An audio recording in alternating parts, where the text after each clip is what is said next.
আপনারা জেনে অবাক হবেন, গতকালকে প্রথম আলোর নিউজ, পদ্মা সেতুর দুই পাশে দুইটা মুরাল তৈরি করা হয়েছিল, দুইটা প্রতিকৃতি তৈরি করা হয়েছিল, দুইটা ভাস্কর্য তৈরি করা হয়েছিল। একটা হচ্ছে শেখ হাসিনার, একটা হচ্ছে শেখ মুজিবের। দুইটা ভাস্কর্য বানাইতে খরচ গেছে 117 কোটি টাকা। সংগ্রামী উপস্থিতি, আপনারা একটু এই মুহূর্তে ঢাকা মেডিকেলে গিয়ে দেখেন। ঢাকা মেডিকেলে সিঁড়িতে, বারান্দায়, ফলকে শত শত মানুষ পড়ে আছে। তারা চিকিৎসা পাচ্ছে না, তারা তাদের বেড পাচ্ছে না, তারা আইসিইউ পাচ্ছে না, তারা এনআইসিইউ পাচ্ছে না, তারা ভেন্টিলেশন পাচ্ছে না।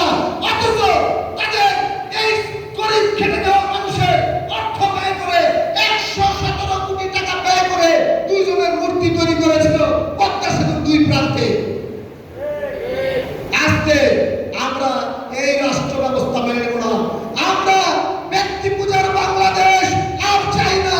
আমরা চাই সমস্ত মূর্তি, সমস্ত প্রতিকৃতি এগুলো ধ্বংস করে নতুন করে আর কোনো প্রতিকৃতি এই দেশে বানাতে দিব না। সংগ্রামী উপস্থিতি, আপনারা জানেন এই দেশে দুইজন ব্যক্তি ছিল, সমস্ত প্রজেক্ট থেকে তারা শত শত হাজার হাজার কোটি টাকা হাতিয়ে নিয়েছে।